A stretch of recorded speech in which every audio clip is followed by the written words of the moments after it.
मेरा नाम डॉक्टर योगेश वाघेला है। मैं क्रिटिकल केयर विशेषज्ञ हूँ।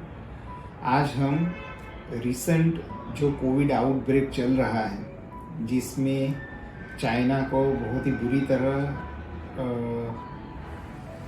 बहुत सारे केसेस वहाँ पे आ रहे हैं चाइना के अंदर, जो BF7 वेरिएंट है और उसके सिवा ओमिक्रॉन वेरिएंट के जो XBB वेरिएंट की वजह से जो केस आ रहे हैं उसके बारे में बात करेंगे।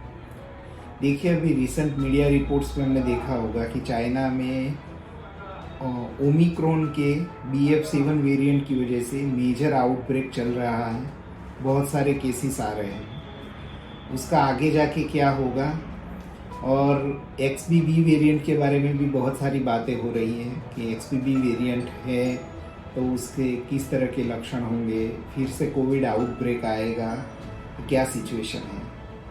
जिस तरीके का अभी तक का लिटरेचर पता चल रहा है, पहली चीज़ ओमिक्रॉन सब वेरिएंट की बात करें तो वो डेल्टा, अल्फ़ा, बीटा वेरिएंट से सीवियरिटी के मामले में बहुत ही माइल्ड केस प्रोड्यूस कर रहा था। जब सबसे पहली बार ओमिक्रॉन की बात आई तब भी ये चीज़ जानने को मिली कि उसमें इन्फेक्टिविटी बहुत ज़्यादा थी। मोस्ट ऑफ द टाइम साथ में रहने वाले पूरे फैमिली के सभी पेशेंटों को ये चीज़ें होती थी, लेकिन उसमें सीवियर डिजीज़ होना, लंग का बहुत एडवांस न्यूमोनिया होना, ARDS होना बहुत ही कम था।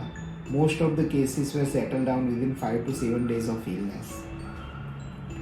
इसके बारे में भी अभी यही कहा जा रहा है कि BF7 वेरिएंट हो या XBB वेरिएंट हो, उसमें इन्फेक्टिविटी बहुत ज़्यादा है, इंक्यूबेशन पीरियड बहुत कम है। इंक्यूबेशन पीरियड क्या होता है कि आप वायरस के संपर्क में आए और आपको सिम्टम्स डेवलप होना चालू हो। प्रीवियसली कोविड में 7 days से लेके 20-25 days तक का इंक्यूबेशन पीरियड था।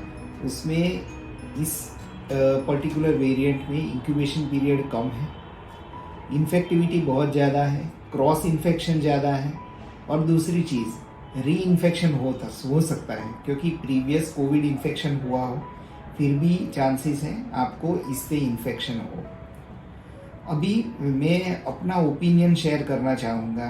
मेरे ओपिनियन के मुताबिक जिस भी कंट्री में आउटब्रेक हुआ है उसके कंपेयर में इंडिया का वैक्सीनेशन कवरेज बहुत ही अच्छा रहा है। Primary dose, second dose, even booster dose, और बूस्टर डोज का कंप्लीट होना, उसके बाद का कवरेज, वैक्सीनेशन मैक्सिमम कवरेज है। दूसरी चीज़, कोई भी पेंडेमिक होता है, एपिडेमिक होता है, वो कंट्रोल होता है हर्ड इम्यूनिटी से। कम्युनिटी में कितने लोग कवर्ड हैं आइदर बाय प्राइमरी इन्फेक्शन और बाय वैक्सीनेशन, वो रेट भी बहुत अच्छा है। तो इन सब चीज़ों को देखते हुए मुझे नहीं लग रहा है कि हमारे पास अभी आने वाले दिनों में कोई एपिडेमिक जैसी सिचुएशन आएगी। वैसे भी जिस तरीके की सीज़न चल रही है अभी विंटर में, फ्लू के cases, upper respiratory tract infection के केसेस कॉमनली आते हैं, तो ये डिस्क्रिमिनेट करना भी बहुत डिफ़िकल्ट हो पाएगा कि ये कोविड से है या दूसरा फ्लू है। कोविड से है तो कौन से वेरिएंट से है, कौन से सब वेरिएंट से है। रिसेंट गाइडलाइन जो गवर्नमेंट की तरफ से जारी हुई है उसमें भी उन्होंने इस चीज़ पे जोर दिया है कि अगर आप कोविड इन्फेक्शन को एनकाउंटर करते हैं तो you should advise for genome sequences. Patient आ रहा है, कफ, कोल्ड, फीवर है, कोविड जैसी वायरल इलनेस लग रही है, RT-PCR करवाया, कोविड पॉजिटिव आ रहा है, तो उसको जीनोम सीक्वेंसिंग के लिए भेजना है।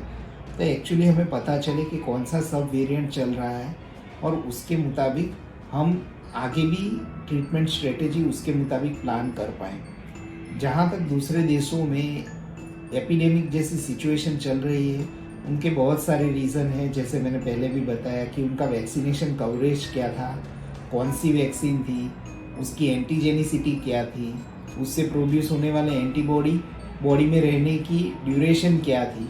तो ये सारे फैक्टर्स देश से दूसरे देश में वेरी कर रहे हैं।